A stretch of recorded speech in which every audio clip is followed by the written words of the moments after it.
की कहे छा मेहमान बिरादरी में है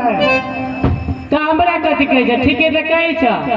तोरो मन हो जाइए के ककरा के मन हेते जाय के हम सब दिन लेने में रहता है कहलिए कुछ दिन रहते छौरी घर में लकवा वाला सब दिन वही जा चलिए भी तू तो नहीं जेबै हम और केना रहबै तोर केना रहबी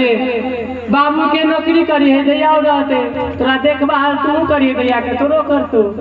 ई और हमरा गुदान था तने गुदान था ठीक है आई सब हमरा गुदान था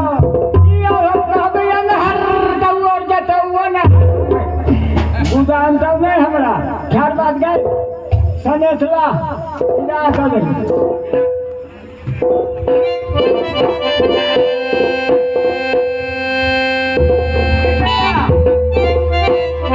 ये का तो मंत्री भैया नहीं सेहा काज करिए बुझली कि ना आगे दीदी करबी कि ना हां जहाँ का तो ततबे काज करिए वैसे बेसी नहीं करिए हम जे कहबो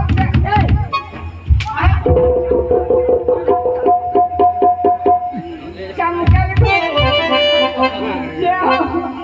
चोट लगे जे हम कहबो से दुनू के करा पड़तो करवा काने दियो रे छा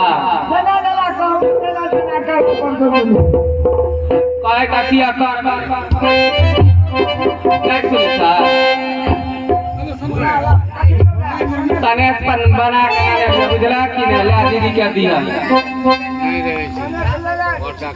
हाँ चिकना जाके बरबनिया चलो लिया बुझला कि ना सुन ले एकटा बात जतरा पहर कहै छौनी के नहीं काने खपसै जाय नहीं तो हमरो काना जाय से कहि देलिए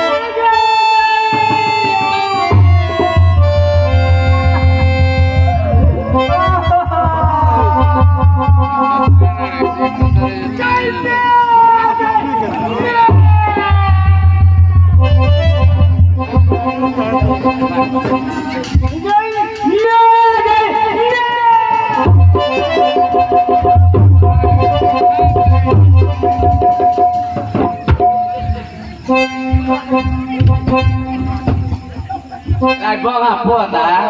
लकबा में छोरा हम पूछे छियो से उ दैया जाय छे त उ कहै छे आ तू कला झूठा का मुचिया रे छे तू कोन है तो हम छाछी फोटैयो छाछी नहीं करे रे बगा पोता छाछी फट छाछी कहीं नहीं करेला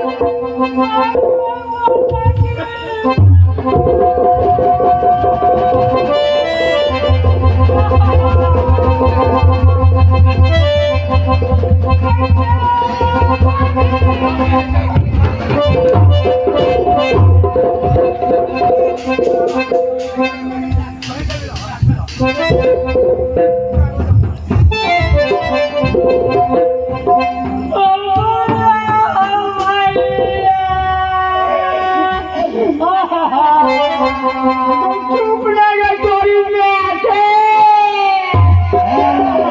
चुप ना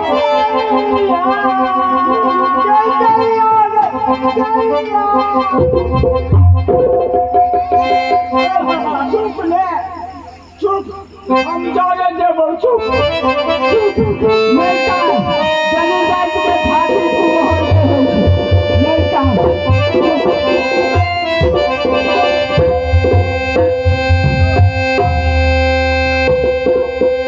चल जल्दी सीना लेट नहीं कर